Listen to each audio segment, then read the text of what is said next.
So you're thinking about becoming Catholic. You've thought about it for a while now, maybe a bit longer than you'd like to admit.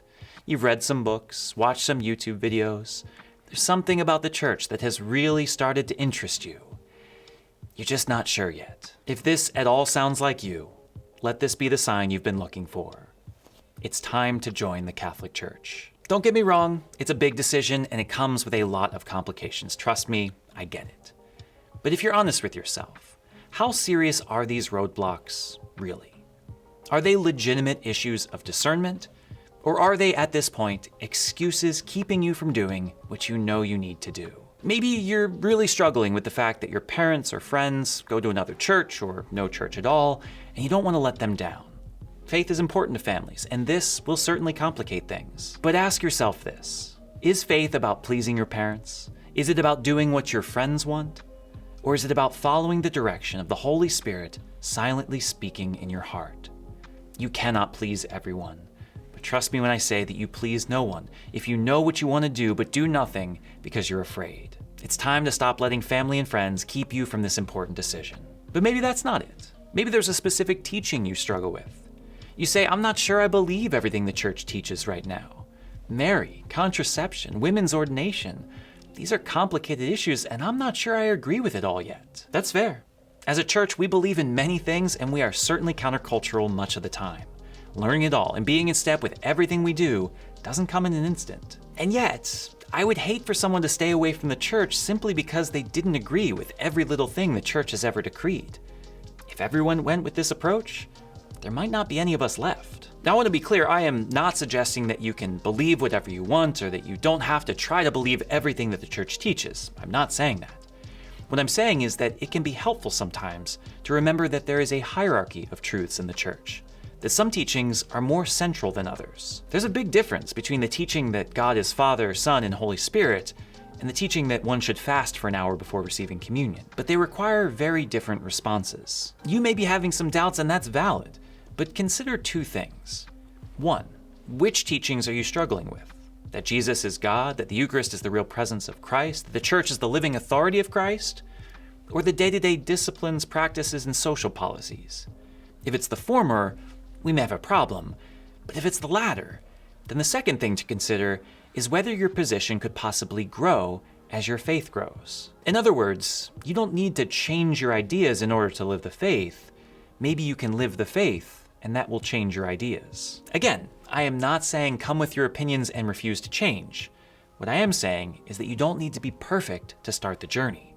If you have the core teaching down, maybe it will just take becoming Catholic and practicing the faith to grow into some of the things that you still have doubts with now. Okay, you say, but I just don't have time. I've got school, I've got work, I'm at a point in my life where things are just piling up. To which I will confidently respond, it sounds like you need the church more than ever right now. The fact of the matter is that there will never be an appropriate time to make a huge life shift like this. There will never be a time when everything is easy and you can devote all your energy to studying the faith and growing in prayer.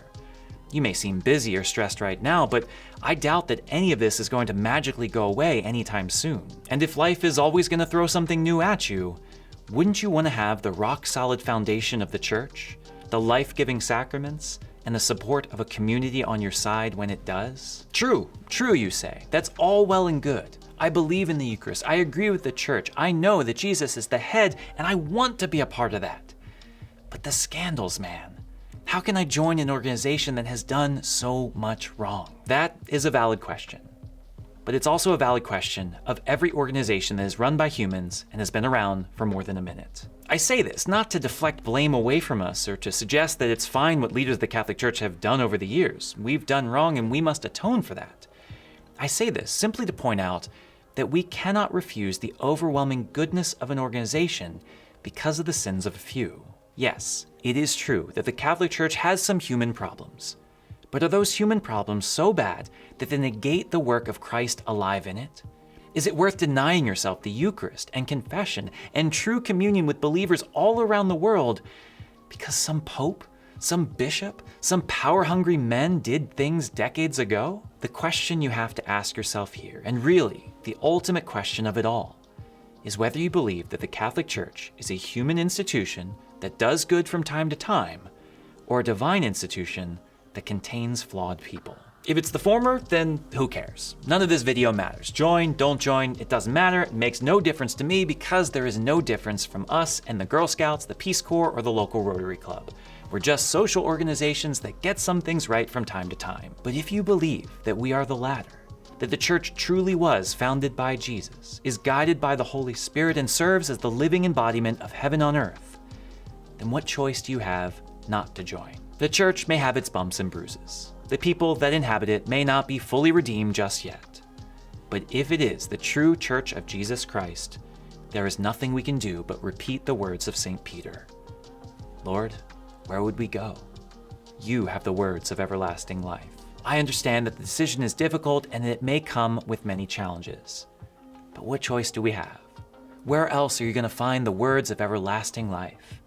If you've been looking for a sign to get going, a little push over the edge, this is it. Call your local parish today and ask if you can start the process. I guarantee you, you will not regret it.